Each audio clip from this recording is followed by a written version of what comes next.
Hello students, HK এডুহাব চ্যানেলে তোমাদের সবাইকে ওয়েলকাম জানাই। আজকে আমরা তোমাদের ক্লাস 8-এর পরিবেশ বিজ্ঞানে যে চ্যাপ্টারটা আমরা পড়ছিলাম সেটা হচ্ছে তাপ চ্যাপ্টার, তার উপর লাস্ট ক্লাস প্রোভাইড করতে চলেছি। অলরেডি তোমাদের এই চ্যাপ্টার থেকে প্রথম যে ক্লাসটা আমরা দিয়েছিলাম সেটা লাইভ ক্লাস দিয়েছিলাম, এবং এরপরে আমরা আরও দুটো ক্লাস দিয়েছি, অর্থাৎ টোটাল আমাদের 3টে ক্লাস দেওয়া হয়েছে। এবং আমাদের যেহেতু এই সাবজেক্টটা পরিবেশ বিজ্ঞান বা সায়েন্স সাবজেক্ট, মানে তোমরা বুঝতেই পারছো সেখানে কনসেপ্টের ওপর আমাদের প্রশ্ন আসবে। অনেক স্কুল রয়েছে, ভালো ভালো স্কুল রয়েছে আমাদের রাজ্যের মধ্যে, যেখানে কিন্তু তুলনামূলক টাফ কোয়েশ্চেন করা হয় বা ঘুরিয়ে প্রশ্ন করা হয়, প্রয়োগমূলক দিক থেকে আমাদের অনেক প্রশ্ন দেওয়া থাকে। তাহলে সেগুলো যাতে তোমরা আনসার করতে পারো, এমনিতেই আমাদের এখানে ফিজিক্যাল সায়েন্সের চ্যাপ্টার, এখানে অনেক কনসেপ্ট আছে, কিছু কিছু জায়গা আছে কিছুটা জটিল আছে, যাতে করে সেই জটিল জায়গাগুলো একদম সহজ করে তোমরা বুঝতে পারো। এবং মেন লক্ষ্য হচ্ছে যে আমাদের কনসেপ্ট পুরো 100% ক্লিয়ার থাকার সঙ্গে সঙ্গে আমরা যেন আমাদের স্কুলের পরীক্ষার যে কোনো প্রশ্ন আমরা যেন সহজে করতে পারি, সেটা মাথায় রেখে আমরা কিন্তু ক্লাসগুলো প্রোভাইড করেছি। যারা আগের ক্লাসগুলো দেখেছো তোমরা জানো প্রত্যেকটা কনসেপ্ট একদম সহজ করে জলের মতো ভেঙে ভেঙে আমি এক্সপ্লেন করেছি, যাতে করে যে কোনো প্রশ্ন আসুক তোমরা যেন 100% সঠিক আনসার করে আসতে পারো। ওকে, যারা আগের ক্লাসগুলো দেখোনি, প্রথমবার চ্যানেলে এসছো, অবশ্যই চ্যানেলটি সাবস্ক্রাইব করে নিও, এবং আগের 3টে ক্লাস অবশ্যই অবশ্যই প্লেলিস্ট তোমরা পেয়ে যাবে আমাদের চ্যানেলের প্লেলিস্ট অপশনে গেলে, সেখানে ক্লাস 8-এর পরিবেশের প্লেলিস্ট পাবে, সেখান থেকে দেখে নিও। তাহলে চলো আজকে তাপের সঞ্চালনে যে 3টে পদ্ধতি রয়েছে, পরিবহন, পরিচালন, বিকিরণ, এবং তারপরে বাকি যে অংশটা রয়েছে সেটা আমরা দ্রুত বুঝে নেব, এবং আমাদের সেকেন্ড ইউনিট টেস্টের জন্য কোন কোন প্রশ্নগুলো আমরা দেখে যাব সেটাও কিন্তু আমরা আজকের ক্লাসে আলোচনা করব। তাহলে চলো শুরু করি। আজকে আমরা পেজ নাম্বার 40, এখানে তাপের প্রবাহ, পরিবহন, পরিচালন, বিকিরণ, এখান থেকে শুরু করব। তোমরা অবশ্যই তোমাদের যেটা টেক্সট বুক সেটা পাশে খুলে রাখবে, আমরা এগুলো সব আলোচনা করেছিলাম। কেমন, এটা আমাদের ফার্স্ট ক্লাসে আলোচনা করা হয়েছিল, লাইভ ক্লাসে, এবং সহজ করে আমরা প্রত্যেকটা জিনিস বুঝে নিয়েছিলাম। দেখো আপেক্ষিক তাপ, এইসব জিনিসগুলো আমাদের কিন্তু করা হয়েছিল। কেমন, গাণিতিক প্রশ্ন আমরা কিছু আলোচনা করে নিয়েছিলাম। এরপর আমাদের যখন সেকেন্ড ক্লাস হয়, সেকেন্ড ক্লাসে আমরা লিন তাপের বিষয়গুলো, তার একক, বাষ্পীভবন, ঘনীভবন, ঊর্ধ্বপাতন কি, কেমন, গলন, কঠিনীভবন, এই সমস্ত জিনিসগুলো দেখেছিলাম। গলনাঙ্ক কোন কোন বিষয়ের উপর নির্ভর করে, কেমন, তারপরে জল জমে বরফে পরিণত হলে আয়তনে বাড়ে, এর সুবিধা অসুবিধা কি, বেশ কিছু প্রশ্ন, পিতলের মূর্তি তৈরি করার ক্ষেত্রে কোন বৈশিষ্ট্যটাকে কাজে লাগানো হয়, এগুলো আমরা পরবর্তী ক্লাস আলোচনা করেছিলাম। গলনাঙ্ক কোন কোন বিষয়ের উপর নির্ভর করে, কেমন, চাপ পরিবর্তনে, চাপ বাড়ালে বা কমালে গলনাঙ্কর কী কী পরিবর্তন ঘটে, ফিউজ তারের বৈশিষ্ট্য কেন ব্যবহার করা হয়, শর্ট সার্কিট কি, হিমমিশ্র কি, অনেক গুরুত্বপূর্ণ জায়গা আমরা কিন্তু আলোচনা করেছিলাম। যারা আগের ক্লাসগুলো দেখেছিলে তোমরা জানো যে এখানে অনেক বিষয় আছে যেগুলো কিন্তু বোঝার প্রয়োজন আছে, তার কারণ সেখান থেকে আমাদের প্রশ্ন আসে। তারপরে আমরা লাস্ট ক্লাসে বাষ্পীভবনের জায়গাগুলো, বাষ্পায়ন, স্ফুটন, এগুলো আমরা বুঝে নিয়েছিলাম। চলো আমরা শুরু করব আজকের আমাদের যেটা মেন জায়গা, সেটা হচ্ছে তাপ সঞ্চালন। তাপ সঞ্চালন থেকে আমরা শুরু করব। তাহলে আমরা হেডিং করব এখানে, দেখো তাপ সঞ্চালন। কেমন, তাপ সঞ্চালন। তাপ সঞ্চালন মানে তোমরা এমনি বুঝতে পারছো যে তাপ এক জায়গা থেকে অন্য জায়গা যাওয়া। তাপ সঞ্চালন মানে তাপ এক জায়গা থেকে অন্য জায়গায় যাওয়া, তাই না? ধরো আমি যদি একটা স্পুন নিই, একটা চামচ নিই, নিয়ে গ্যাসের মধ্যে একটা দিক যদি আমি গরম করি আর অন্য দিকটা যদি আমি ধরে থাকি, কিছুক্ষণ পর আমরা দেখতে পাই যে সেটা কিন্তু উত্তপ্ত হয়ে উঠেছে, মানে গরম হয়ে গেছে, তাই না? তাহলে এই যে জিনিসটা গরম হয়ে যাচ্ছে, আমি একটা দিক মানে গরম করছি, অন্য দিকে আমি ধরে আছি, তাহলে সেক্ষেত্রে কিন্তু গরম মনে হচ্ছে। এটা কেন হচ্ছে? তার কারণ তাপ, কিছু কিছু পদার্থ আছে যার মধ্যে দিয়ে সহজে চলাচল করতে পারে।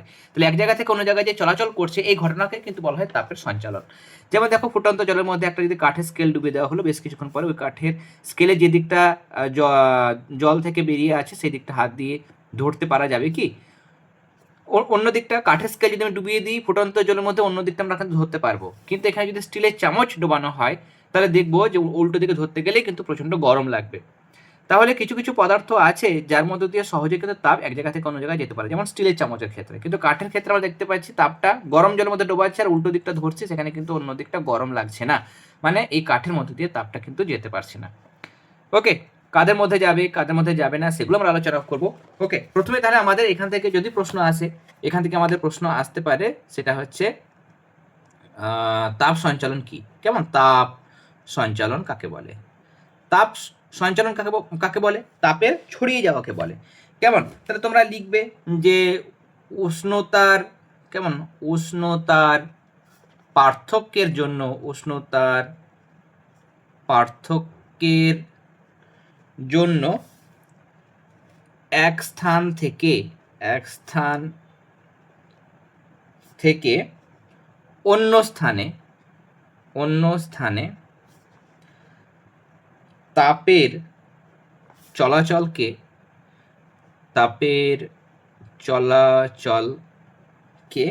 কি বলে?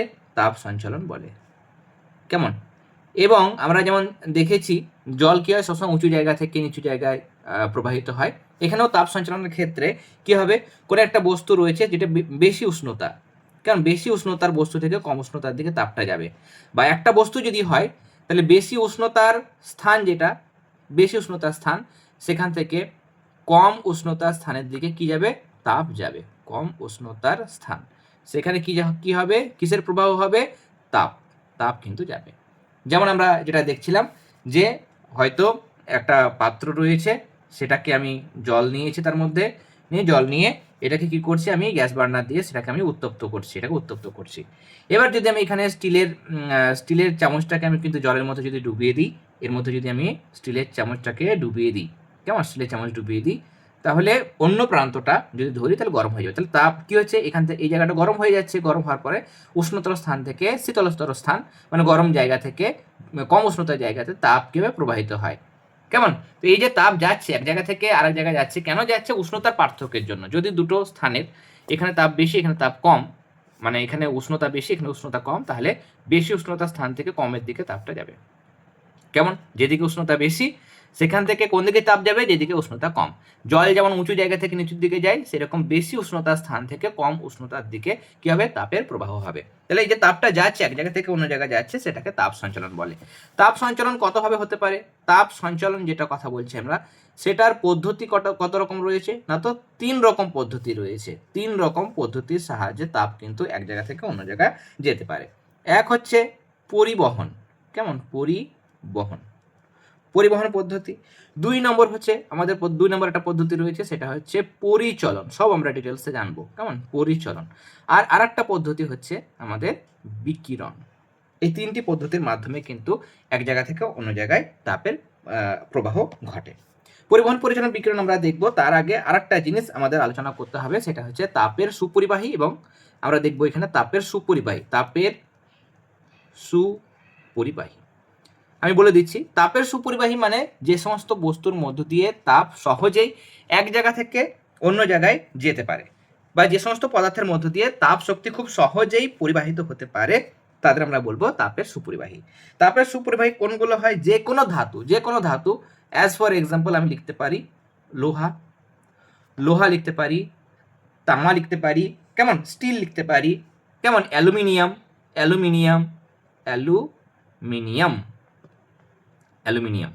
ওকে, ইত্যাদি।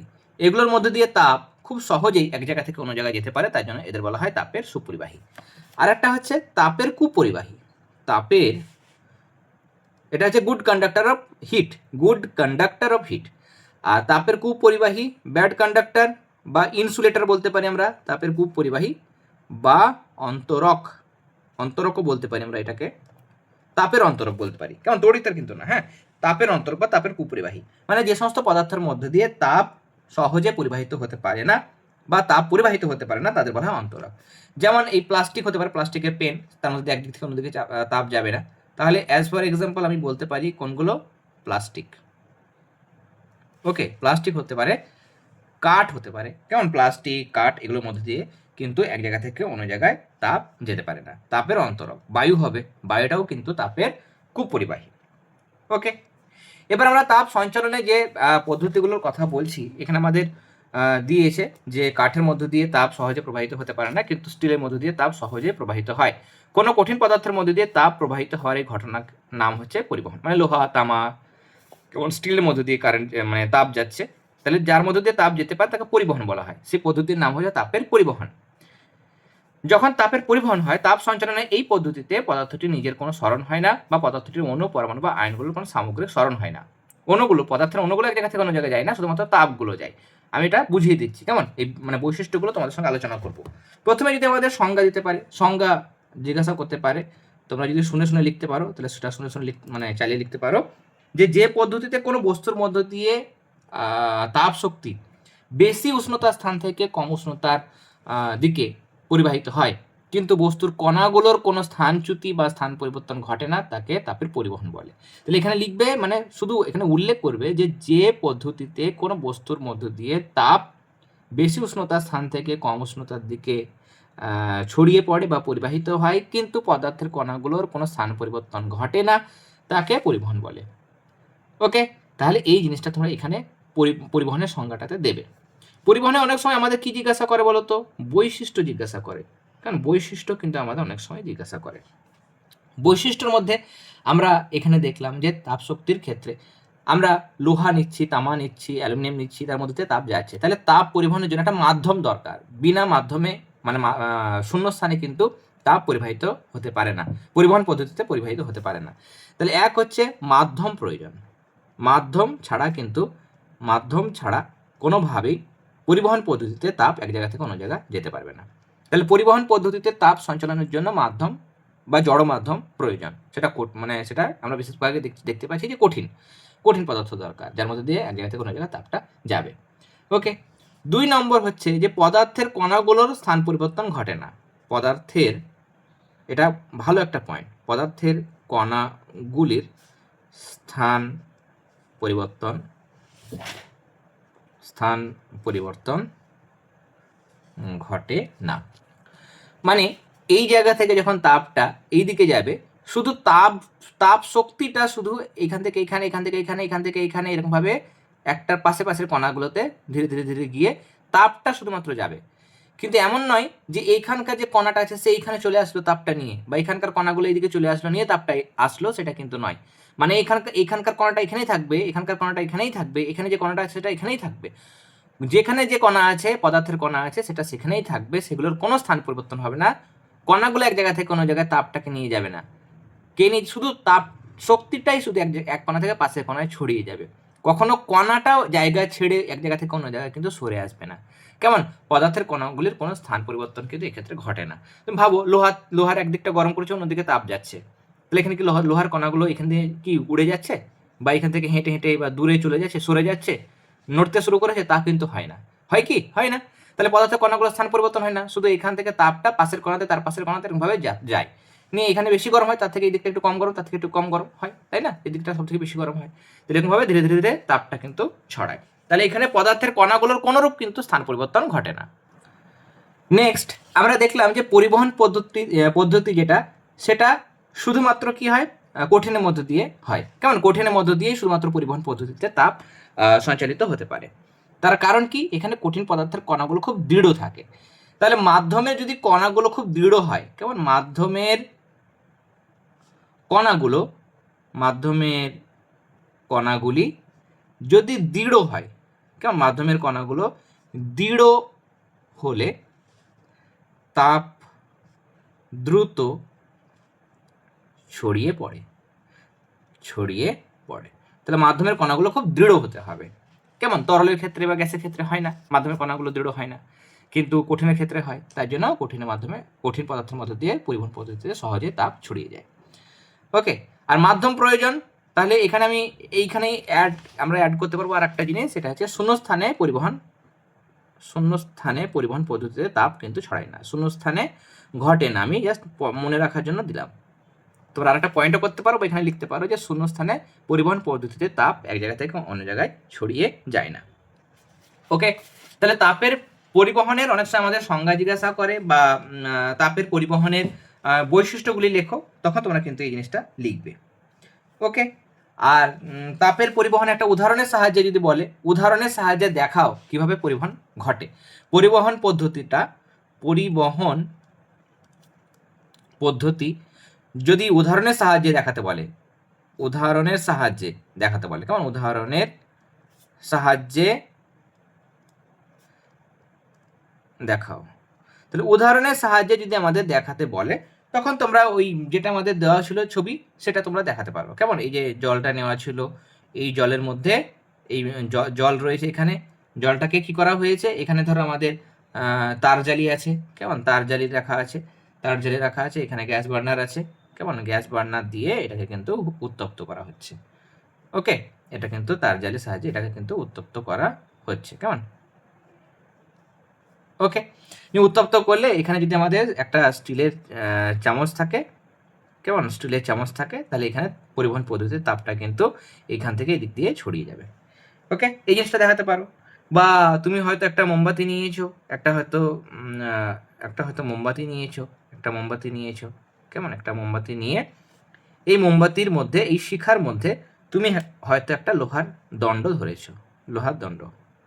তাহলে কি হবে, তাপটা এখান থেকে এদিকে ছড়িয়ে যাবে, গরম করলে এদিক থেকে এদিকে ছড়িয়ে যাবে। তাহলে লোহার দণ্ডের এক প্রান্ত যদি আমরা মোমবাতির শিখার মধ্যে ধরি, আর অন্য প্রান্তটা যদি আমরা হাতে ধরি, কিছুক্ষণ পর দেখা যাবে যে যে প্রান্তটা ধরে আছে হাতে করে, সেই দিকটাও কিন্তু গরম হয়ে উঠেছে। এখানে কিন্তু লোহার যে কণাগুলো, লোহার দণ্ডের কণাগুলো, সেগুলো কিন্তু স্থান পরিবর্তন ঘটে না বা স্থানচ্যুতি ঘটে না। শুধুমাত্র এই দিকটা, মোমবাতির প্রান্ত যে দিকটা রয়েছে, সেই দিকের লোহার দণ্ডের প্রান্তটা উত্তপ্ত হওয়ার ফলে তাপ শক্তি সেই প্রান্ত থেকে যে যে উল্টো দিকের প্রান্ত বা অপর প্রান্ত যেদিকে হাত দিয়ে ধরে রেখেছে, সেই দিকে কিন্তু ছড়িয়ে পড়ে। তাহলে এরকমভাবে পরিবহন পদ্ধতিতে তাপ সঞ্চালিত হয়। ওকে, নেক্সট আমাদের এখানে আমরা দেখে নেব কিছু কিছু আমাদের প্রশ্ন আছে। এখানে আমাদের কিছু কিছু জায়গা রয়েছে, দেখো এই যে শীতকালে হাতি গায়ে ধুলো মাখে কেন, এখানে দেওয়া হয়েছে এই জায়গাটা তোমরা উত্তরটা লিখবে। ওকে, আমি প্রশ্নটা লিখে দিচ্ছি এবং কারণটা তোমাদের বলে দিচ্ছি। এখানে আমাদের একটা কোশ্চেন আসতে পারে, সেটা হচ্ছে শীতকালে হাতি গায়ে ধুলো মাখে কেন। এখানে উত্তর লিখবে যে হাতি গায়ে ধুলো মাখে শীতকালে, তার কারণ হচ্ছে যে এক্ষেত্রে ধুলো মাখলে তার গায়ের ওপর ধুলোর একটা স্তর কিন্তু জমা হয়। আর ধুলো তো একদম পুরো একদম ভর্তি, অনেকটা উঁচু লেয়ার পর্যন্ত তো থাকে না, তার গায়ে ধুলো লেগে থাকলে ধুলোর মাঝে মাঝে গ্যাপে গ্যাপে কি থাকে, বাতাস ঢুকে থাকে, বাতাস আটকে থাকে। আর আমরা বাতাস কি দেখেছি, বাতাস হচ্ছে বায়ুর কি তাপ, মানে তাপের কি, তাপের কুপরিবাহী বাতাস। তাহলে বাতাস আটকে আছে, তাহলে হাতির গা থেকে, যেহেতু ওইখানে মাঝে তার গায়ে লেয়ার, ধুলোর লেয়ার পড়েছে এবং সেখানে বাতাস ঢুকে আছে, বাতাস তাপের কুপরিবাহী, তাহলে সেখান থেকে এটা এটা এটা হয়তো ছিল হাতির গা, কেমন, এটা হাতির গা, এখানে বাতাস ধূলিকণা সব আটকে গেছে। তাহলে কি হবে, এখানে কিন্তু তাপটা বেরিয়ে আসতে পারবে না, কেমন, তাপটা কিন্তু বাইরে বেরিয়ে আসতে পারবে না। ওকে, বোঝা গেল। তাহলে তাপ যদি বেরিয়ে আসতে না পারে, তাহলে হাতির শরীরটা কিন্তু কি হবে, গরম থাকবে। শীতকালেও কিন্তু তাদের শরীরটা মানে তাদের মানে গরম লাগার কারণে তাদের শরীরটা মানে আরামদায়ক থাকবে। তবে তোমরা লিখবে যে শীতকালে হাতি গায়ে ধুলো মাখে, তার কারণ হচ্ছে ধুলো মাখলে ধুলো কণাগুলোর মাঝে মাঝে বা ফাঁকে ফাঁকে বায়ু আটকে থাকে। এখন আমরা জানি যে বায়ু হলো তাপের কুপরিবাহী, তাই হাতির দেহ থেকে মানে হাতির শরীরের তাপ বাইরে বেরিয়ে যেতে পারে না, বা বাইরে ঠান্ডা হাওয়া হাতির শরীরে প্রবেশ করতে পারে না। এর ফলে হাতির শরীর গরম থাকে এবং শীতকালে হাতির আরাম লাগে। ওকে, নেক্সট এখানে আমাদের আর একটা জিনিস ছিল, সেটাও আমাদের এই যে এই জায়গাটা, এই যে এখানে আমাদের প্রশ্ন আসে অনেক সময়, বরফকে এক জায়গা থেকে অন্য জায়গায় যখন নিয়ে যাওয়া হয়, তখন কাঠের গুঁড়ো দিয়ে কিন্তু ঢেকে রাখা হয়। কেন, তার কারণ বরফ যখন এক জায়গা থেকে অন্য জায়গায় নিয়ে যাওয়া হয়, বরফের গায়ে কাঠের গুঁড়ো মাখানো হয়, কখনো কখনো চট দিয়ে জড়িয়ে দেওয়া থাকে বরফটাকে। কারণ কি, কাঠের গুঁড়ো বলো বা চট বলো, যাই করো না কেন, যখন আটকানো হয় বা তার গায়ে দেওয়া হয়, তখন কাঠের গুঁড়োর মাঝখানে মাঝখানে কি থাকে, বাতাস ঢুকে থাকে। আর আমরা দেখলাম যে বায়ু হচ্ছে তাপের কুপরিবাহী, কাঠের গুঁড়ো বলো বা চট, দুটোই তাপের কুপরিবাহী। চট তো প্লাস্টিকের তৈরি, তাহলে কুপরিবাহী হবে। তাহলে বাইরের থেকে তাপ কাঠের গুঁড়োর ভেতরে গিয়ে বরফের মধ্যে পৌঁছাতে পারবে না, আর তাপ যদি বাইরে থেকে ভেতরে ঢুকতে না পারে, তাহলে বরফটাকেও কিন্তু গলাতে পারবে না। তাহলে অনেক সময় পর্যন্ত বরফটা শক্ত হয়ে থাকবে, মানে সেটা গলবে না, গলতে দেরি লাগবে, তাই না। আমাদের বরফটা চাই, সহজে গলে গেলে তো হবে না, তাহলে আমরা কাঠের গুঁড়ো মাখিয়ে রাখবো বা প্লাস্টিকের চট দিয়ে সেটাকে ঢেকে রাখবো, তাহলে বাইরের তাপটা ভেতরে ঢুকতে পারবে না এবং বরফটা গলবে না। ওকে, তাহলে এইটুকু উত্তর তোমাদের লিখতে হবে। ওকে, এখানে আমাদের আরও প্রশ্ন আছে। এখানে আমাদের প্রশ্ন আসতে পারে যে শীতকালে সুতোর তৈরি একটা মোটা জামার বদলে মানে একই ধরনের সুতো দিয়ে তৈরি দুটো পাতলা জামা যদি পরা হয়, কোনটা বেশি আরামদায়ক? একটা মোটা জামা, মানে মোটা একটা পোশাক বেশি আরামদায়ক, না আমাদের পাতলা পাতলা দুটো জামা পরা বেশি আরামদায়ক? যদি ধরো কেউ এরকম দুটো জামা রয়েছে, মানে দুটো জামার সময় একটা মোটা জামা পরেছে, তাহলে মোটা জামা পরলে সুবিধা কি হবে? মোটা জামা যদি পরে, তাহলে সেক্ষেত্রে তাপটা কিন্তু বাইরে বেরিয়ে আসতে পারে, কেমন, গ্যাপের মধ্য দিয়ে, যেহেতু তার শরীর এবং ভেতর একটা বায়ুর স্তর থাকছে, এটা হয়তো শরীর, আর এখানে গ্যাপে বাতাস থাকছে, আর এটা মোটা কাপড় জামা পরে আছে, বাইরের ঠান্ডা বাতাসটা ভেতরে ঢুকতে পারে, যদি কোনো জায়গায় মানে সুযোগ পায় তাহলে বাইরের ঠান্ডা বাতাসটা সেটা ভেতরে ঢুকতে পারে বা ভেতরে শরীরের তাপটা বাইরে আসতে পারে। ওকে, কম হবে, তুলনামূলক কম হবে এখানে, তবুও গরম থাকবে শরীরটা। কিন্তু যদি আমি একটা মানে এটা শরীর, এই একটা ছোট ছোট পাতলা পাতলা যদি দুটো জামা পরা হয় তাহলে কি হবে ঘটনা দেখো। শরীর আর প্রথম জামার মাঝখানে গ্যাপ থাকবে, মানে যে গ্যাপ, এই গ্যাপের মধ্যে বাতাস থাকবে, আবার এই জামা আর এই জামার মধ্যেও গ্যাপ থাকবে। তাহলে দুটো এইখানেও গ্যাপ থাকছে, এখানেও গ্যাপ থাকছে, তাহলে এই গ্যাপে গ্যাপে কি থাকবে, বাতাস থাকবে। বাতাস হচ্ছে তাপের কুপরিবাহী, তাহলে দেহ থেকে তাপ কিন্তু সহজে বাইরে বেরিয়ে যেতে পারবে না, বা বাইরের ঠান্ডা বাতাসটা সহজে আর দুটো জামা ভেদ করে শরীরটাকে ঠান্ডা করতে পারবে না, ফলে শরীরটা কিন্তু অনেকক্ষণ গরম থাকবে। ওকে, তো তোমরা লিখবে যে একটা মোটা জামার বদলে শীতকালে যদি দুটো সুতির পাতলা পাতলা জামা পরা হয় তাহলে সেক্ষেত্রে বেশি আরামদায়ক মানে আরাম লাগে। তার কারণ হলো দুটো জামার মধ্যে বেশি পরিমাণ বায়ুস্তর আটকে থাকে, আর আমরা জানি যে বায়ু হলো তাপের কুপরিবাহী, তাই দেহ থেকে শরীরের তাপটা বাইরে বেরিয়ে যেতে পারে না, বা বাইরে ঠান্ডা হাওয়াটা শরীরের ভেতরে প্রবেশ করতে পারে না। এই কারণেই শীতকালে দুটো পাতলা জামা পরলে, সুতির পাতলা জামা পরলে সেক্ষেত্রে আরাম লাগে। ওকে, এখানে আরো অনেক প্রশ্ন রয়েছে। উলের পোশাক আমরা পরি, উলের পোশাক যদি পরা হয় তাহলে উলের পোশাকেও সেখানেও বাতাস আটকে থাকে, একই মানে পয়েন্ট যুক্তি দেবে, সুতোর ফাঁকে ফাঁকে ফাঁকে বাতাস আটকে থাকে, বাতাস হলো তাপের কুপরিবাহী, তাই আমাদের শরীরের তাপ উলের তৈরি পোশাক ভেদ করে বাইরে কিন্তু বেরিয়ে আসতে পারে না, ফলে শরীরটা আমাদের গরম থাকে। ওকে, নেক্সট এখানে বলেছে শীতকালে কম্বল চাপা দিলে আরাম লাগে কেন, এগুলো প্রশ্ন করবে। কম্বল চাপা দিলে হবে কি, কম্বল এবং গার মাঝখানে একটা বায়ু স্তর আটকে থাকে, আর বাতাস হচ্ছে তাপের কুপরিবাহী। হয়তো শীতকালে তুমি শুয়ে আছো এবং একটা কম্বল চাপা দিয়েছো, তাহলে তোমার এবং কম্বলের মাঝখানে বাতাস আটকে আছে, সেই বাতাস তাপের কুপরিবাহী, তাহলে শরীর থেকে তাপটা বাইরে বেরিয়ে আসতে পারবে না, বা বাইরের ঠান্ডা হাওয়াটা ভেতরে ঢুকতে পারবে না, তাহলে শরীরটা কি থাকবে, গরম থাকবে। এই কোয়েশ্চেনটা ভীষণ ইম্পর্টেন্ট। কেমন, শীতকালে কখনো কখনো পাখিরা পালক ফুলিয়ে বসে থাকে কেন, দারুণ ইম্পর্টেন্ট। শীতকালে তোমরা লিখবে এরকমভাবে শুনে শুনে লেখো যে পাখিরা পালক ফুলিয়ে রাখলে পাখির পালকের ফাঁকে ফাঁকে বাতাস আটকে থাকে। আমরা জানি যে বাতাস হলো তাপের কুপরিবাহী, ফলে পাখির পালকের মধ্যে আটকে থাকা বায়ুস্তর কখনোই পাখির শরীরের উত্তাপকে বাইরে আসতে দেয় না। আবার পরিবেশের উষ্ণতা যখন খুব কম হয় তখন শীতকালে ঠান্ডা হাওয়াটাও পাখির পালকের ভেদ করে পাখির শরীরকে ঠান্ডা করতে পারে না, ফলে শীতকালেও পাখির গরম লাগে এবং আরাম বোধ করে। এরকমভাবে তোমরা কিন্তু লিখবে। ওকে, তাহলে এই কয়েকটা প্রশ্ন আমি উত্তর বলে দিলাম। কেমন, তাহলে আমরা এখানে সবগুলোতে দেখতে পাচ্ছি যে বায়ু তাপের কুপরিবাহী বলে, কিন্তু তাপ সঞ্চারণ হয় না, এটা হচ্ছে কারণ। আবার যদি বলে খড় ও মাটি দিয়ে বাড়ি যদি তৈরি করা হয়, চালের বাড়ি যেটা মাটির বাড়ি, সেটা গরমকালে বেশি ঠান্ডা হয়। কেমন, শীতকালে ঠান্ডা থাকে আর গ্রীষ্মকালে ঠান্ডা থাকে আর শীতকালে গরম থাকে, এখানেও তাই একই কারণ, এখানেও কিন্তু একই রকম কারণ। ওকে, এরপর আমরা যেটা দেখবো সেটা হচ্ছে ইগলু। কেমন, ইগলু বা বরফের তৈরি ঘর। কেমন, এটা কিন্তু আমাদের প্রশ্ন আসে। তাহলে আমরা এখন যেটা হেডিং করব সেটা হচ্ছে ইগলু। ওকে, ইগলু কি, এটা কিন্তু আমাদের প্রশ্ন আসে। এখানে দিয়েছে দেখো, গ্রিনল্যান্ডের একটা অঞ্চল রয়েছে, সেই জায়গাটার নাম হচ্ছে থুলে। তাহলে গ্রিনল্যান্ডের থুলে অঞ্চলে এস্কিমো, তাদের সেখানে যে মানুষজনরা থাকে তাদের নাম বলা হয়, তাদেরকে বলা হয় এস্কিমো। তাহলে গ্রিনল্যান্ডের থুলে অঞ্চলে এস্কিমোদের বাসস্থান, এস্কিমোরা সেখানে থাকে, সেখানে যে মানুষজন থাকে তাদেরকে কি বলা হয়, এস্কিমো বলা হয়। কেমন, এরপরে আরও তোমরা শিখবে, এখানে আমাদের পরবর্তী রয়েছে কেমন বিভিন্ন অঞ্চলের আদিবাসীদের কি বলা হয়।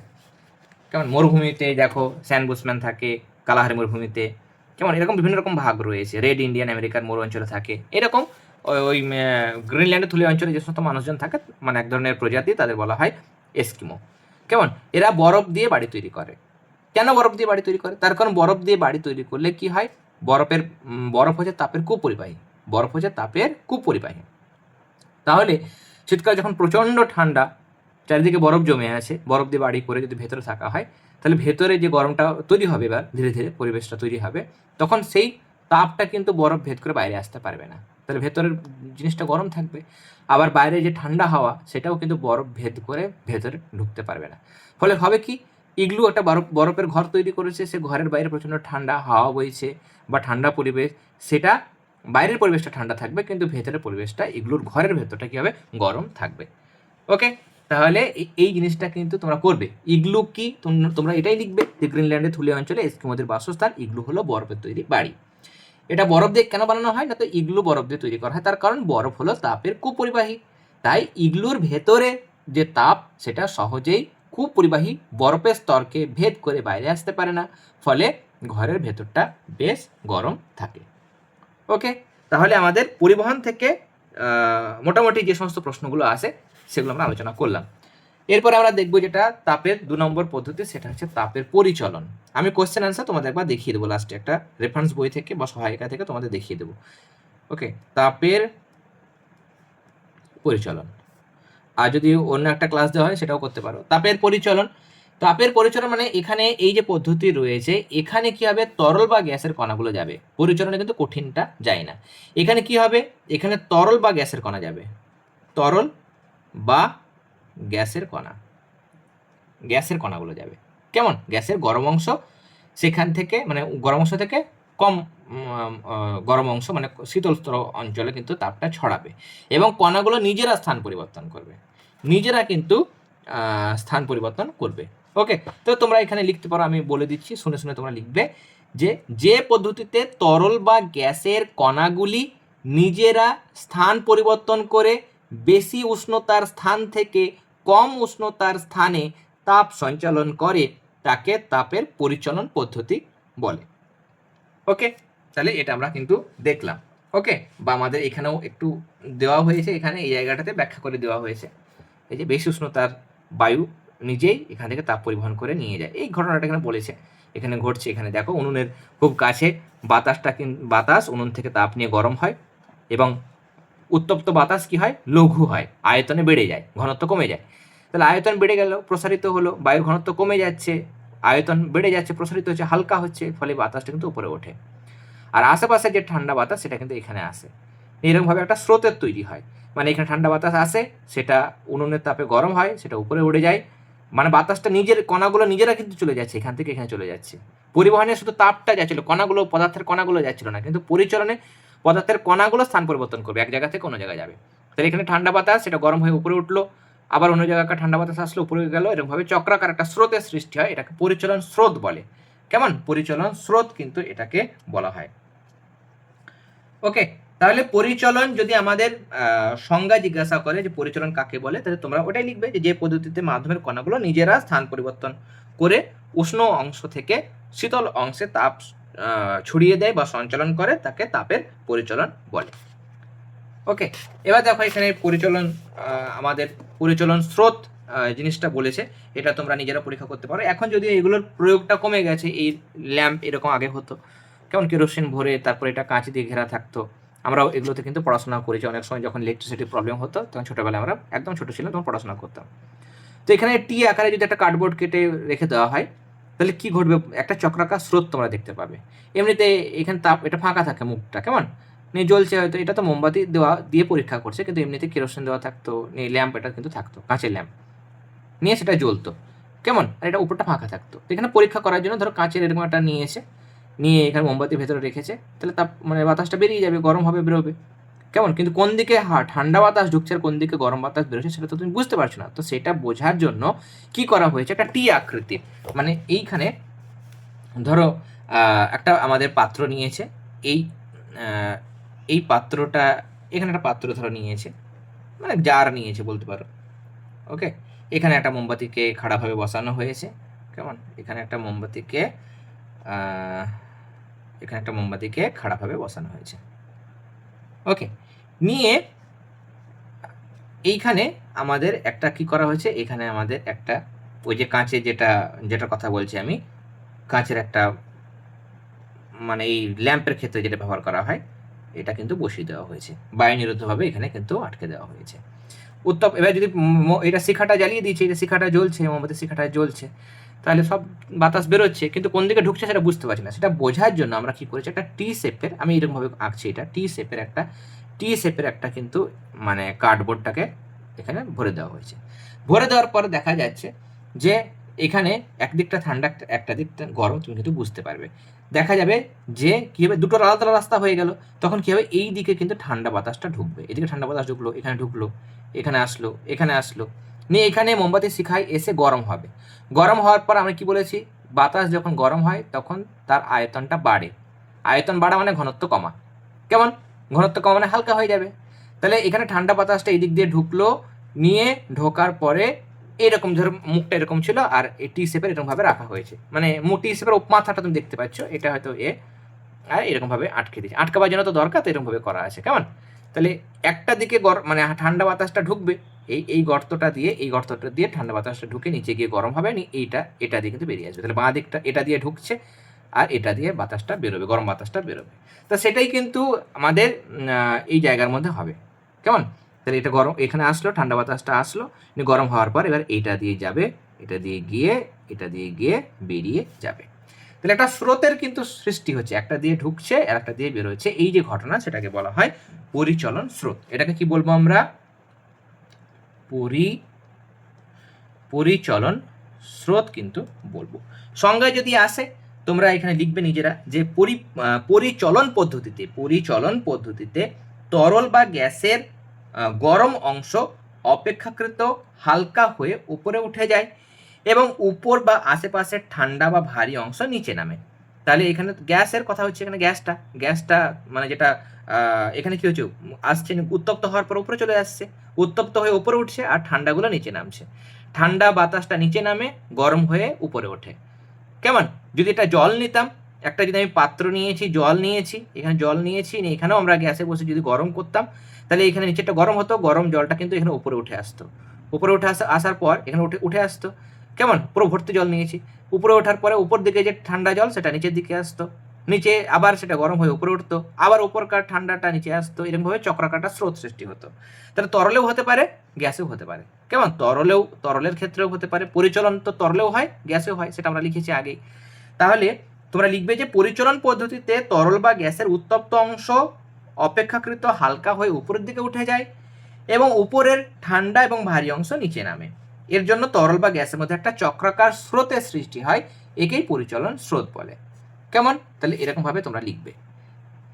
এবার পরিচলন যে পদ্ধতিটা বলছিলাম, সেই পরিচলনের বৈশিষ্ট্য আমাদের আসতে পারে, যেমন আমাদের পরিবহনের বৈশিষ্ট্য আমরা পড়লাম, সেরকম পরিচলনের বৈশিষ্ট্য সেটাও কিন্তু আমাদের পড়তে হতে পারে।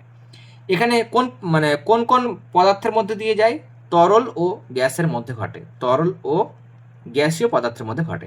আমি শর্টে লিখছি, গ্যাসের মধ্যে ঘটে, একদম শর্টে তোমাদের জাস্ট জিস্টের আকারে দেখিয়ে দিচ্ছি।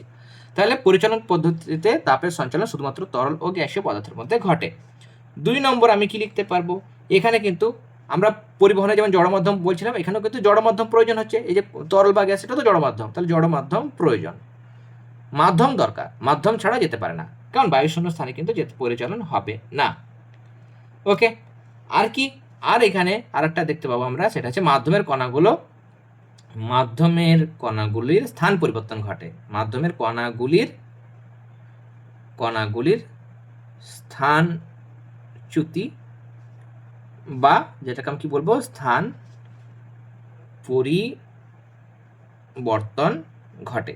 এখানে তোমরা অ্যাড করে দেবে যে মাধ্যমের কণাগুলি নিজেরা এক জায়গা থেকে অন্য জায়গায় সঞ্চালিত হয়ে তাপ পরিচালন করে বা তাপ ছড়িয়ে দেয় বা তাপ সঞ্চালন করে। তাহলে মাধ্যমের কণাগুলো নিজেরা গরম জায়গা থেকে ঠান্ডা জায়গায় ছড়িয়ে যায়, নিয়ে এরকমভাবে কিন্তু তাপটা তারা সঞ্চালিত করে। ওকে, তাহলে আমরা পরিচালন দেখলাম। বায়ু চলাচল বা ভেন্টিলেশন, আমরা জানি যে আমাদের প্রত্যেকটা ঘরেই সাধারণত আগের দিনের ঘরগুলোতে থাকতো, এখনও থাকছে, ফ্ল্যাট সিস্টেম যেগুলো ঘর, সেগুলোতে অনেক সময় থাকে না, যেহেতু সেখানে এসি লাগানো হয় বেশিরভাগ ক্ষেত্রে। এখানে ভেন্টিলেশন মানে আমরা জানি যে ভেন্টিলেটর থাকে বাড়ির উপর দিকে, বাড়ির একদম উপরের দিকে কি হয়, ভেন্টিলেটর। কেমন? ভেন্টিলেটর কিন্তু থাকে, যেখানে বাতাস চলাচল করে, ভেন্টিলেটর এরকমভাবে থাকে, বিভিন্ন ডিজাইনের পাওয়া যায়, এরকমভাবে লাগানো থাকে, দেখবে উপর দিকে এরকম ডিজাইনের হতে পারে, বা বিভিন্ন নানা রকম ডিজাইনের কিন্তু থাকে। কেমন? নানা রকম ডিজাইনের কিন্তু ভেন্টিলেটর থাকে। কেমন? বাংলাতে আমরা এটাকে ঘুলঘুলি বলতে পারি। কেমন? ঘুলঘুলি এটা কিন্তু থাকে বা ফাঁক থাকে। এটা কেন থাকে? ঘরের দেওয়ালের উপর দিকে ঘুলঘুলি বা ফাঁক থাকে কেন? তার কারণ ঘরে বায়ু চলাচল যদি ঠিক মতো হয়, সেই জন্য হয়। আমরা যখন ঘরের মধ্যে থাকি, ধরো এটা একটা রুম, বায়ু এখানে উপর দিকে একটা ভেন্টিলেটর রয়েছে। কেমন? এটা একটা ঘর। কেমন? এবার আমরা ঘরের মধ্যে আছি, ঘরের মধ্যে আমরা 2-3 জন লোক হয়তো রয়েছি, শ্বাসকার্য চালাচ্ছি, তো আমরা অক্সিজেন নিচ্ছি, কার্বন ডাইঅক্সাইড ছাড়ছি। এবার দরজা মেন যেটা গেট রয়েছে, মেন গেটটা যেটা, সেই গেটটা হয়তো ক্লোজ রয়েছে, সেই গেটটা কিন্তু পুরো ক্লোজ রয়েছে, বন্ধ রয়েছে, কেমন।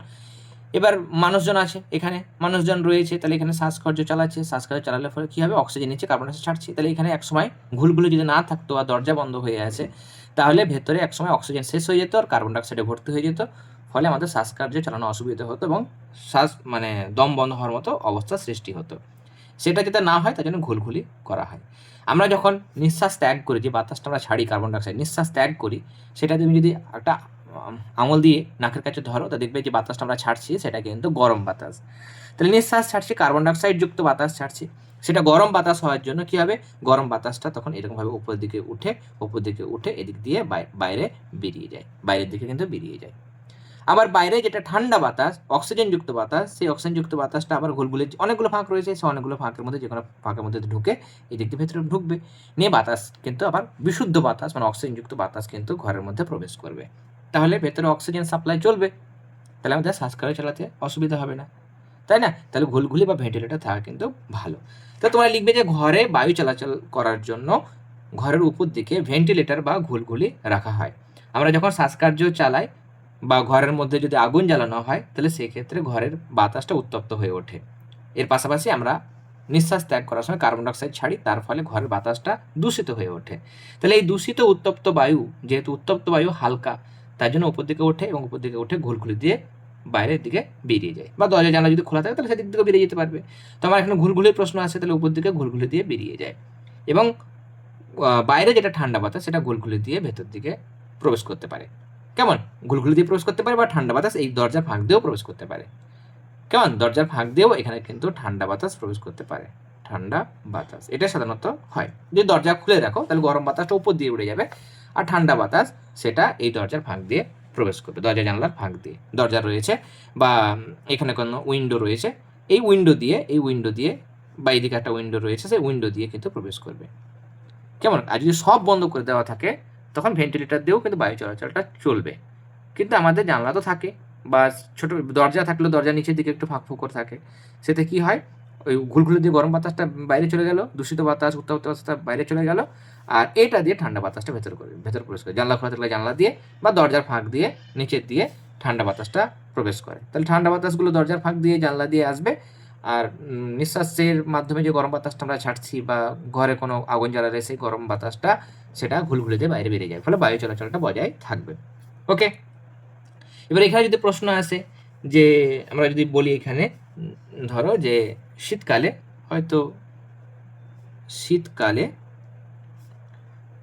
বদ্ধ ঘরে হ্যারিকেন এখন কেউ জ্বালায় না, হ্যারিকেন বা আগুন জ্বালিয়ে শুয়ে থাকা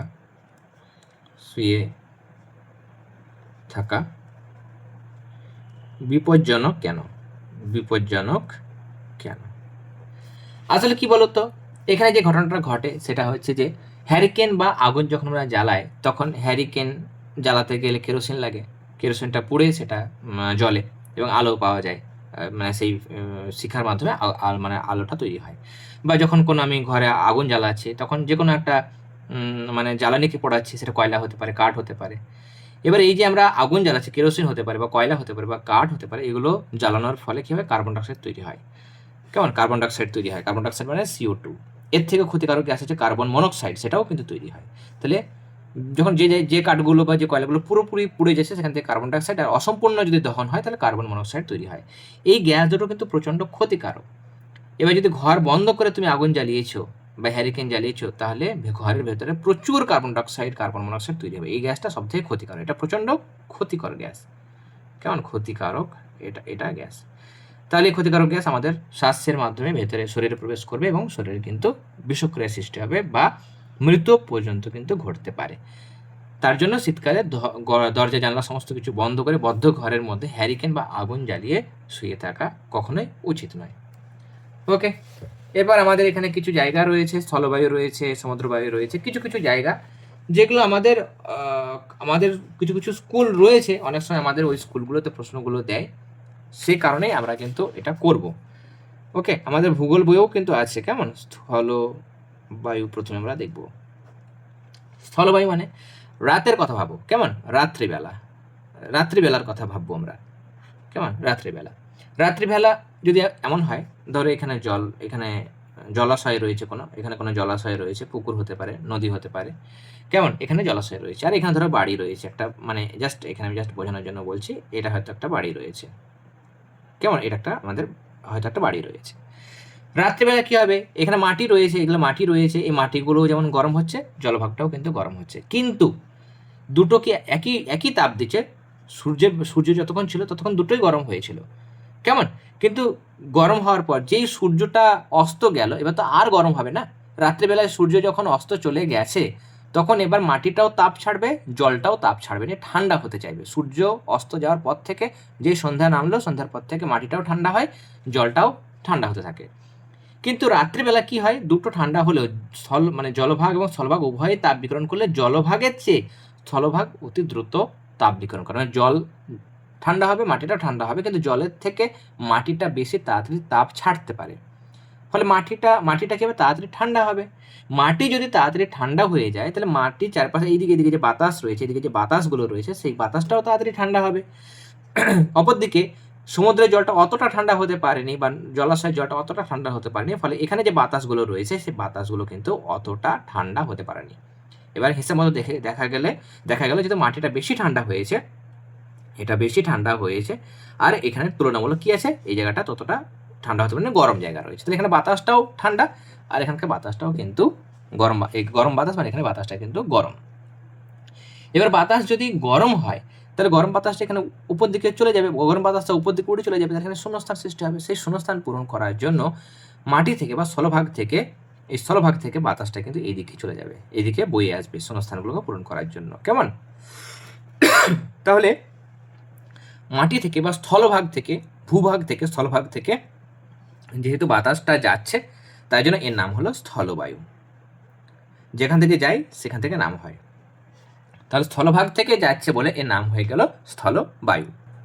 তাহলে লিখবে কি করে? তোমরা লিখবে যে রাত্রিবেলা জলভাগ এবং স্থলভাগ দুটোই তাপ বিকিরণ করে, কিন্তু জলভাগের থেকে স্থলভাগ দ্রুত তাপ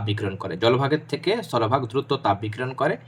এ কারণেই রাত্রিবেলা সমুদ্রের উপরের যে বাতাসটা থাকে, সেটা তুলনামূলক গরম থাকে, এবং মাটি যেহেতু বেশি ঠান্ডা হয়, তাই জন্য মাটির সংস্পর্শে থাকা বাতাসগুলো তুলনামূলক বেশি ঠান্ডা হয়। এর ফলে সমুদ্রের উপরের দিকে যে গরম বাতাস, সেটা উত্তপ্ত হওয়ার পর উপরের দিকে উড়ে যায়, ফলে এখানে শূন্যস্থান সৃষ্টি হয়। সেই শূন্যস্থান পূরণ করার জন্য স্থলভাগের তুলনামূলক ঠান্ডা, মানে শীতল ও ভারী বাতাস সমুদ্রের দিকে ছুটে যায়। যেহেতু স্থলভাগ থেকে বাতাসটা আসে, এই কারণে এই বায়ু প্রবাহকে স্থলবায়ু বলে। বোঝা গেল? এবার আমরা যেটা দেখব সেটা হচ্ছে সমুদ্রবায়ু। ওকে, সমুদ্রবায়ু যে ঘটনাটা ঘটবে সেটা কিন্তু দিনের বেলায় হবে। ওকে, দিনের বেলা। তাহলে একই ঘটনা এখানেও ধরো, এই মানে বাড়িটা রয়েছে। কেমন? এখানে বাড়ি রয়েছে। ওকে, এখানে বাড়ি রয়েছে, এখানে বাড়ি আছে, এখানে জলভাগ রয়েছে, এখানে ধরো জলভাগ রয়েছে বা সমুদ্র রয়েছে। এবার রাত্রিবেলাতে হবে কি? দিনের বেলা। কেমন? দিনের বেলা হবে কি? দিনের বেলা কি হচ্ছে? মাটি এবং জলভাগ সেটা দুটোই গরম হচ্ছে দিনের বেলায়, মানে সূর্য কিন্তু রয়েছে। ওকে, সূর্য কিন্তু রয়েছে, আমি দিকটা দেখাচ্ছি না। তাহলে সূর্যের তাপে কিন্তু দুটোই গরম হচ্ছে। এবার জল যেমন গরম হয়ে গেছিল, ঠান্ডা হতে বেশি সময় লাগছিল, আবার গরম হতেও কিন্তু বেশি সময় লাগবে। জল যেমন তাড়াতাড়ি, মানে ধীরে ধীরে গরম হয়, ধীরে ধীরে ঠান্ডা হয়। যে জিনিস গরম হতে বেশি সময় লাগে, সেই জিনিস ঠান্ডা হতেও বেশি সময় লাগে। আর মাটি তাড়াতাড়ি গরম হয়, তাড়াতাড়ি ঠান্ডা হয়। তোমাদের দেখবে বন্ধুদের মধ্যে অনেক বন্ধু থাকে যারা তাড়াতাড়ি রেগে যায়, তাড়াতাড়ি রেগে গেলেও তাড়াতাড়ি আবার ভালোও হয়ে যায়। তো তারা হচ্ছে ওই মাটির মতো। কেমন? মাটির মানুষ। কেমন? আর যে সমস্ত বন্ধু থাকবে সহজে রাগে না, কিন্তু একবার রেগে গেলে অনেক দিন রাগটা পুষে রাখে, তারা হচ্ছে জলের মতো। কেমন? তাহলে মাটি তাড়াতাড়ি গরম হয়, তাড়াতাড়ি ঠান্ডা হয়, কিন্তু জলটা ধীরে ধীরে ধীরে ধীরে গরম হয় এবং ধীরে ধীরে ঠান্ডা হয়। এবার দিনের বেলায় সূর্যের তাপে মাটিও গরম হচ্ছে, আর এখানে থাকা জলগুলো গরম হচ্ছে। কিন্তু এখানে মাটিটা তাড়াতাড়ি গরম হয় বলেছিলাম, তাহলে মাটিটা বেশি গরম হবে। মাটি বেশি গরম হলে এখানে যে বাতাসগুলো আছে, বাতাস যেগুলো আছে এখানে, সেগুলো বেশি গরম হবে। এই জায়গাটা কি হবে? বেশি গরম হবে। আর সমুদ্রের জলটা অতটা গরম হতে পারবে না, তাহলে তুলনামূলক এখানে কি হবে? এখানে যে বাতাসটা থাকবে সে বাতাসটা কেমন হবে? তুলনামূলক ঠান্ডা হবে। এবার এখানে বাতাসটা গরম, গরম বাতাস আয়তনে প্রসারিত হয় এবং ঘনত্ব কম হওয়ার জন্য উপর দিকে উড়ে যাবে। উপর দিকে উড়ে গেলে সেখানে কি হবে? শূন্যস্থান সৃষ্টি হবে। সেই শূন্যস্থান পূরণ করার জন্য সমুদ্র থেকে বাতাসগুলো মাটির দিকে বা স্থলভাগের দিকে চলে আসবে। যেহেতু সমুদ্র থেকে বাতাসটা আসছে, এই কারণে এর নাম হয়ে গেল কি? সমুদ্র বায়ু। ওকে, এই জিনিসগুলো আমি যে ক্লাসে জিনিসগুলো বোঝাচ্ছি, এইগুলো কিন্তু বোঝানো মানে বোঝাটা কিন্তু প্রয়োজন। জাস্ট একটা ক্লাস দিলাম, 20 মিনিটের একটা ক্লাস, পুরো তাপ চ্যাপ্টার শেষ। 1 ঘন্টা একটা ক্লাস দিলাম, পুরো চ্যাপ্টার শেষ, সেটা কিন্তু আমি করি না। আমাদের অলরেডি 3টে যে ক্লাস দিয়েছি, দেখবে 3টে ক্লাস দেওয়া হয়েছে, সেখানে প্রায় 2.5 ঘন্টা 3 ঘন্টা ক্লাস হয়ে গেছে। 3 ঘন্টার উপর ক্লাস হয়েছে, আজকেও একটা ক্লাস হচ্ছে, 4 ঘন্টা ধরে ক্লাসটা হলো। ওকে, এবং আমি প্রত্যেকটা জিনিসকে সহজ করে বুঝিয়ে দিচ্ছি, যাতে করে তোমাদের যে কোনো প্রশ্ন আসলে তোমরা করতে পারো। কনসেপ্ট বুঝতে হবে। তার কারণ তোমাদের এখন তো ক্লাস 8-এ পড়ছে, 9-এ যাবে, তারপর ক্লাস 10-এ উঠবে। তখন যদি ভালো করে না বিষয়গুলো বোঝা থাকে, ক্লাস 10-এ উঠে কিন্তু খুব অসুবিধা হবে, কোনো জিনিস বুঝতে খুব অসুবিধা হবে। আর এখন থেকে যদি বোঝা থাকে, সব সহজ হবে। মাধ্যমিকে পড়তেও সুবিধা হবে তোমাদের, 9-এ পড়তে, ক্লাস 10-এ পড়তে সুবিধা হবে এবং মাধ্যমিকে ভালো রেজাল্ট করতে পারবে। কিন্তু এখন যদি না বুঝে মুখস্থ করো, তাহলে কিন্তু উঁচু ক্লাসে গিয়ে অনেকটা অসুবিধা হবে। ওকে, তাই জন্য অবশ্যই ক্লাসগুলো দেখবে। এরপর নেক্সট আমাদের লাস্ট পদ্ধতি হচ্ছে যেটা, সেটা হচ্ছে বিকিরণ পদ্ধতি। যে প্রক্রিয়ায় তাপ উষ্ণ বস্তু থেকে অপেক্ষাকৃত কম উষ্ণ পরিমণ্ডলে ছড়িয়ে পড়ে এবং ছড়িয়ে পড়ার জন্য কোনো মাধ্যমের প্রয়োজন হয় না, তাকে বিকিরণ বলে। তাহলে এখন আমাদের যে পদ্ধতি, সেটাতে আমরা দেখছি যে বেশি গরম মানে বেশি উষ্ণতার স্থান থেকে কম উষ্ণতার স্থানে তো তাপ যাবে, সেটা সব জায়গাতে নিয়ম। পরিবহন, পরিচালন, বিকিরণ তিনটেতেই হয়। পরিবহন, পরিচালন, বিকিরণ তিনটেতেই বেশি উষ্ণতার স্থান থেকে কম উষ্ণতার স্থানে তাপ যায়। পরিবহনে দেখছিলাম কঠিনের মধ্যে ঘটে, আর পদার্থের কণাগুলো কিন্তু এক জায়গা থেকে অন্য জায়গায় যায় না। পদার্থের কণাগুলো এক জায়গায় একখানেই থাকে, শুধু তাপটা এক জায়গা থেকে অন্য জায়গায় যায়। পরিচালনে দেখলাম পরিচালনটা তরল বা গ্যাসের মধ্যে হয় এবং পদার্থের কণাগুলো এক জায়গা থেকে অন্য জায়গায় ছড়িয়ে তাপটা যায়। কেমন? পদার্থের কণাগুলো নিজের এক জায়গা থেকে অন্য জায়গায় গিয়ে তাপটা নিয়ে যায়। এবার বিকিরণে হচ্ছে কি? বিকিরণ পদ্ধতিতে কিন্তু মানে মাধ্যমকে উত্তপ্ত না করে উষ্ণ অংশ থেকে বা বেশি উষ্ণতার স্থান থেকে তুলনামূলক কম উষ্ণতার স্থানে তাপ ছড়িয়ে পড়ে, একেই বিকিরণ বলে। তাহলে এর বৈশিষ্ট্য কি? সংজ্ঞা যেরকম আমাদের বইয়ে দেওয়া হয়েছে বা আমি যেমন বললাম সেরকমভাবে করবে। আর বৈশিষ্ট্যর ক্ষেত্রে আমরা লিখব, এখানে কিন্তু কোনো মাধ্যমের প্রয়োজন হয় না। কেমন? তাহলে এক আমরা লিখতে পারি যেটা, সেটা হচ্ছে মাধ্যমের প্রয়োজন হয় না। মাধ্যমের প্রয়োজন হয় না। মাধ্যম ছাড়াই কিন্তু বিকিরণ পদ্ধতিতে এক স্থান থেকে অন্য স্থানে তাপ সঞ্চালিত হতে পারে। 2 নম্বর হচ্ছে, যেটা এরকমই 1 নম্বর দিলাম, তরঙ্গের আকারে। কেমন? তরঙ্গের আকারে তাপ ছড়ায়, তাপ সঞ্চালিত হয়। কেমন? তরঙ্গের আকারে, যেমন বিকিরণ হয়। কেমন? বিকিরণ সেটা কিন্তু তরঙ্গের আকারে হয়। তাহলে বিকিরণ পদ্ধতিতে তাপ তরঙ্গের আকারে সঞ্চালিত হয়। মাধ্যম যদি প্রয়োজন হতো, তাহলে সূর্য থেকে তাপ আসছে কোন পদ্ধতিতে? সূর্য থেকে তাপ, সূর্য, এটা প্রশ্ন আছে আমাদের। কেমন? সূর্য থেকে তাপ কোন পদ্ধতিতে আসে? না তো বিকিরণ পদ্ধতিতে আসে। কেমন? বিকিরণ পদ্ধতিতে আসে। মাধ্যমকে উত্তপ্ত করে না, তাই জন্য মাঝখানে যে বাতাস রয়েছে, এটা পৃথিবী, মাঝখানে অনেক বায়ুমণ্ডল রয়েছে, সেগুলোকে উত্তপ্ত না করেই তাপটা মাটিতে এসে পড়ে, তাই না? পৃথিবীতে এসে পড়ে। তাহলে মাঝখানে বাতাসগুলো গরম হচ্ছে না।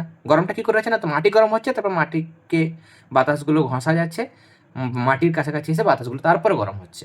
কিন্তু মাঝখানে ওই যে মাঝে আকাশে বাতাসগুলো রয়েছে, সেগুলো কিন্তু কোনোভাবে গরম হয় না।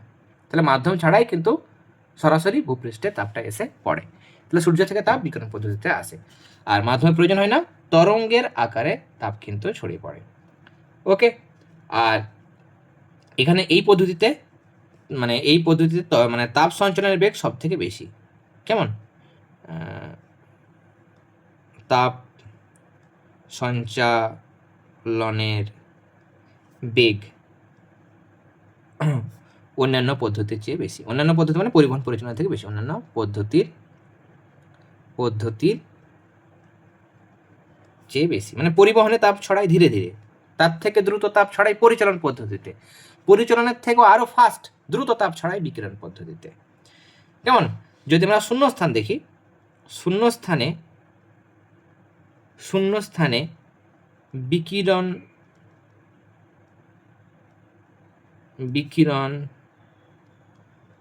পদ্ধতিতে তাপ আলোর বেগে ছড়ায়, আলোর যা বেগ অত বেগে কিন্তু তাপটা ছড়িয়ে যায় শূন্যস্থানে। কেমন?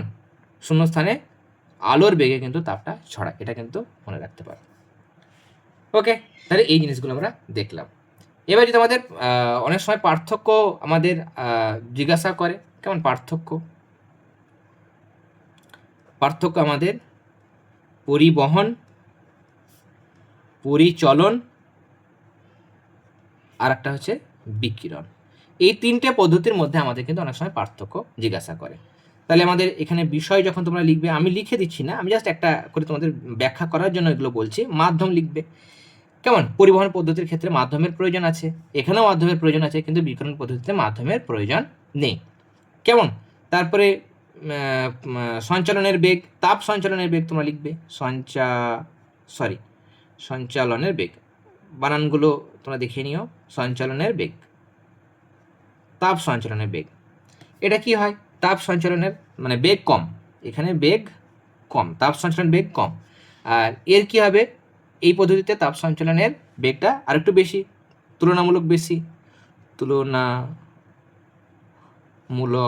বেশি।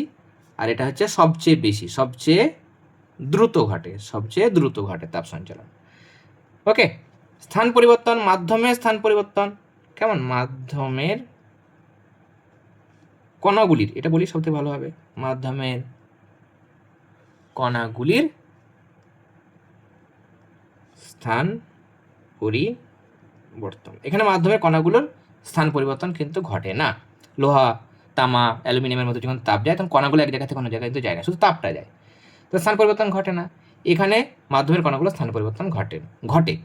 আর এখানে প্রশ্নই আসছে না, কেমন? এখানে কিন্তু মাধ্যমের উপর নির্ভর করে না, তাই মাধ্যমের কণাগুলো স্থানচ্যুতির কোনো প্রশ্নই ওঠে না, মাধ্যমের উপর নির্ভর করে না, কেমন? মাধ্যমের উপর নির্ভর করেই না, তাহলে আমাদের আর প্রশ্নই আসছে না। এমনিতে মাধ্যমের উপর নির্ভর করে না, তার মাধ্যমের কণাগুলো স্থান পরিবর্তনের প্রয়োজন নেই। ওকে, আর কি এখানে তোমরা আরো অনেক লিখতে পারো। এখানে যে মাধ্যমকে উত্তপ্ত করে, কেমন? মাধ্যমকে উত্তপ্ত করে, মাধ্যম উত্তপ্তকরণ, মাধ্যমকে উত্তপ্ত করে। এখান থেকে এখানে তাপটা যাবে, লোহার মধ্যে দিয়ে তাপ যাচ্ছে, পুরো লোহার ভেতরগুলোকেও গরম করছে, কেমন? তাহলে মাধ্যমকে উত্তপ্ত করে। এখানেও কিন্তু মাধ্যমকে উত্তপ্ত করবে, কিন্তু বিকিরণে সূর্য থেকে তাপ আসছে পৃথিবীতে, মাঝখানে বাতাসগুলো কিন্তু গরম হয় না, তাহলে মাধ্যমকে উত্তপ্ত করে না। তাহলে এরকমভাবে তোমরা কিন্তু লিখবে। ওকে, এবার নেক্সট আমাদের একটা যেটা রয়েছে সেটা হচ্ছে থার্মোফ্লাস্ক। নেক্সট আমাদের এটা হচ্ছে লাস্ট, কেমন? থার্মোফ্লাস্ক, এই জিনিসটা আমরা তোমাদের বলে দিই, তাহলে কিন্তু আমাদের এই চ্যাপ্টারটা শেষ হবে। থার্মোফ্লাস্কের ক্ষেত্রে এখানে দেখো, এই থার্মোফ্লাস্কের মধ্যে একটা ধাতব ঢাকনা থাকে, প্রথমে ঢাকনা, তারপরে ছিপি থাকে। এটা হচ্ছে দেখো প্রথমেই মানে এটা একটা দেওয়াল রয়েছে, কেমন? তারপর 2 নম্বর দেওয়াল রয়েছে, বাইরে একটা দেওয়াল, তারপর 2টো দেওয়াল রয়েছে। তারপরে তরল গরম, মানে এই জায়গাটাতে তরল গরম পদার্থ থাকে, ভেতরে তরল মানে গরম থাকে, তরল মানে পদার্থ থাকে, জল নিয়ে যেতে পারি বা দুধ নিয়ে যেতে পারি বা চা নিয়ে যেতে পারি, গরম পদার্থ থাকে। আর বাইরে এখানে কুপরিবাহী পদার্থের স্তর থাকে। আর এটা হচ্ছে ধাতব পাত্র, ধাতব, পুরো কভারটা করে দেওয়া থাকে ধাতব।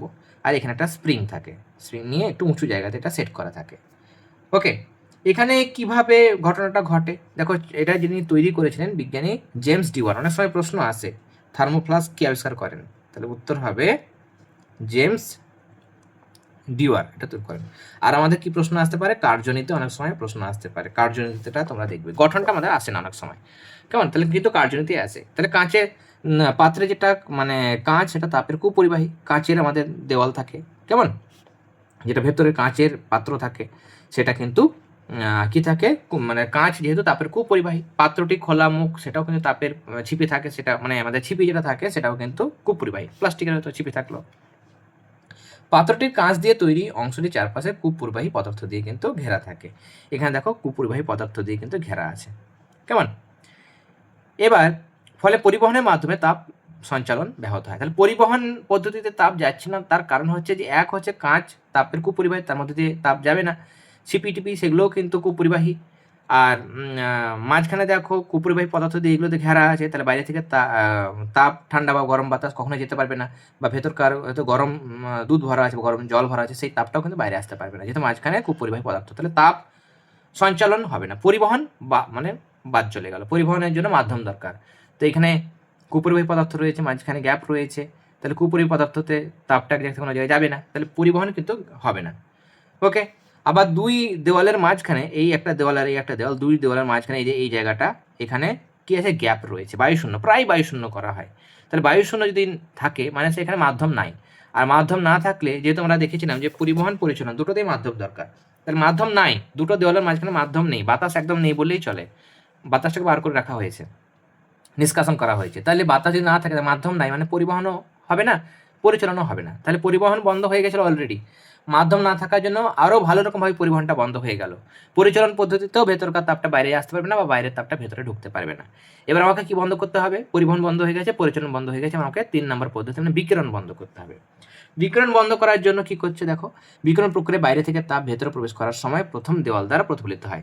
এই যে প্রথম এই যে দেওয়াল, এই দেওয়াল দিয়ে প্রতিফলিত হবে, কেমন প্রতিফলিত হয়ে মানে ফিরে যায়, এখান থেকে তাপটাকে এখানে যাবে, তাপ প্রতিফলিত হয়ে বিকিরণের মাধ্যমে আবার এদিকে বাইরে চলে আসবে, ভেতরে ঢুকতেই পারবে না। ভেতর থেকে বাইরে যাওয়ার সময় দুই দেওয়ালে চকচকে পৃষ্ঠের জন্য পাত্রের ভেতর থেকে তাপ প্রতিফলিত হয়ে পাত্রের মধ্যে ফিরে যায়, আবার ভেতরে যে তাপটা আছে সেটা ভেতরে যেতে মানে বাইরে যাওয়ার চেষ্টা করবে, কিন্তু এখান থেকে প্রতিফলিত হয়ে আবার প্রথম দেওয়াল দিয়ে প্রতিফলিত হয়ে আবার তরল মানে গরম জল আছে, হয়তো গরম জল থেকে তাপটা বাইরে যাওয়ার চেষ্টা করবে, কিন্তু চকচকে মানে দেওয়াল আছে, এটা চকচকে দেওয়ালের জন্য কিন্তু আবার এখান থেকে ভেতরের দিকে প্রবেশ করে, কেমন। তাহলে ভেতর থেকে বাইরে যাওয়ার সময় দুই দেওয়ালের চকচকে পৃষ্ঠের জন্য পাত্রের ভেতর থেকে তাপ পরিবাহিত হয়ে আবার পাত্রের ভেতরে ঢোকে। তাহলে ভেতর থেকে বাইরে যাওয়ার চেষ্টা করছে, কিন্তু প্রতিফলিত হয়ে আবার ভেতরেই তাপটা ঢুকে থাকছে, আবার বাইরের তাপটা ভেতরে ঢোকার চেষ্টা করছে, কিন্তু প্রতিফলিত হয়ে আবার বাইরে ফিরে আসছে। তাই বাইরের তাপও ভেতরে ঢুকতে পারছে না, ভেতরের তাপটা বাইরেও বিকিরণ পদ্ধতিতে ছড়াতে পারছে না। ওকে, তাপের বিকিরণ অনেক কম হয়, এখানে তাপেরই আচরণ আলোর প্রতিফলন ধর্মের মতো হয়, তাহলে প্রতিফলনের জন্য ফিরে চলে যাচ্ছে, তাহলে এখানে তিনটেই বন্ধ হয়ে গেল। এইভাবে তাপ সঞ্চালনের সমস্ত প্রক্রিয়া ব্যাহত হয়, ফলে অনেকক্ষণ ধরে ফ্লাস্কে শীতল বস্তু শীতল এবং উষ্ণ বস্তু উষ্ণ থাকে। তো এরকমভাবে তোমরা কিন্তু করবে। ওকে, এবার কিছু কিছু প্রশ্ন তো তোমাদের আজকের ক্লাস থেকে তোমাদের দেখিয়ে দিচ্ছি, তোমরা এটা করতে পারো। তাপ সঞ্চালন কাকে বলে, কী কী পদ্ধতিতে হয়, পরিবহন পরিচালন বিকিরণ, তাপের পরিবহনের সংজ্ঞা, পরিচালনের সংজ্ঞা, তাপের সুপরিবাহী পদার্থ কুপরিবাহী পদার্থ কাকে বলে, উদাহরণগুলো তোমরা দেখবে। ওকে, এটা আমি প্রান্তিকের বই থেকে দেখাচ্ছি। পরিচালন স্রোত, তাপের বিকিরণ কাকে বলে, শীতকালে আমরা উলের পোশাক পরি কেন, কেমন, তারপরে পাখিরা কখনো কখনো পালক ফুলিয়ে বসে থাকে কেন, এটা করবে। ইগলু কি, কেন বরফ দিয়ে তৈরি করা হয়, এই জিনিসটা দেখবে। পরিবহন পদ্ধতির বৈশিষ্ট্য, পরিচালনের বৈশিষ্ট্য, বিকিরণের 2 বা 3টে করে বৈশিষ্ট্য দেখবে। ওকে, আর এখানে থার্মোফ্লাস্কের যেটা কার্যনীতি সেটা বই থেকেও করতে পারো, বা এখান থেকেও কার্যনীতিটা তোমরা করতে পারো। ওকে, তাহলে এই প্রশ্নগুলো তোমরা কিন্তু করবে, আর পাশাপাশি পার্থক্য যেটা আমি বললাম এই পার্থক্যটাও কিন্তু তোমরা করে যাবে, এখানে পার্থক্য দেওয়া হয়েছে, পার্থক্যগুলো তোমরা করবে। ওকে, তাহলে আজকে আমরা এই তাপের যে চ্যাপ্টারটা ছিল আমাদের সেটা আমরা কমপ্লিট করলাম। এরপর তোমাদের দেখো এই চ্যাপ্টারগুলো আছে, তাপ চ্যাপ্টার হয়ে গেছে, রাসায়নিক বিক্রিয়া, তড়িৎ রাসায়নিক প্রভাব, এই চ্যাপ্টারগুলো আছে। এই দুটো চ্যাপ্টার 2.3 এবং 2.4 রয়েছে। 5 নাম্বার চ্যাপ্টার রয়েছে বা জীবন বিজ্ঞানে মানুষের খাদ্য উৎপাদন রয়েছে। কোন চ্যাপ্টার আগে শুরু করলে সুবিধা হয়, ফিজিক্যাল সায়েন্সের না লাইফ সায়েন্সের, সেটা একটু কমেন্টে জানাবে, তাহলে আমরা নেক্সট সেই ক্লাসটা প্রোভাইড করবো, এবং লাইভ ক্লাস চাইলে তোমরা অবশ্যই সেটা কমেন্টে জানাবে। এবং যারা এখনো পর্যন্ত চ্যানেলটি সাবস্ক্রাইব করো অবশ্যই সাবস্ক্রাইব করুন, যাতে করে আমরা যখন লাইভ ক্লাস প্রোভাইড করবো আমরা আগেই চ্যানেলে পোস্ট করে দিই যে এই সময় আমাদের লাইভ ক্লাস আছে, তাহলে তোমরা সেই নোটিফিকেশনটা পেয়ে যাবে এবং লাইভ ক্লাসে যুক্ত হতে পারবে। ওকে, তাহলে লাইভ ক্লাস দেখার জন্য অবশ্যই চ্যানেলটি সাবস্ক্রাইব করে নিও, ক্লাস যেগুলো দেখছো সেগুলো অবশ্যই ক্লাসগুলোতে লাইক দেবে এবং বন্ধুদের সাথেও কিন্তু ক্লাসগুলো বা ভিডিওগুলো শেয়ার করে নিও, কেমন। আর আমাদের চ্যানেলের প্লেলিস্ট অপশনে গেলে সেখানে ক্লাস 8-এর পরিবেশের প্লেলিস্ট পাবে, সেখান থেকে যে ক্লাসগুলো হয়ে গেছে, যদি কারো ক্লাস মিস হয়ে গেছে তোমরা সেই প্লেলিস্টে গেলেই ক্লাসগুলো পেয়ে যাবে, সেখান থেকে দেখিয়ে নিও, কেমন। তাহলে আজকের ক্লাস আমরা এখানেই শেষ করলাম, তোমরা সবাই খুব ভালো থেকো, সবাইকে অল দ্য ভেরি বেস্ট।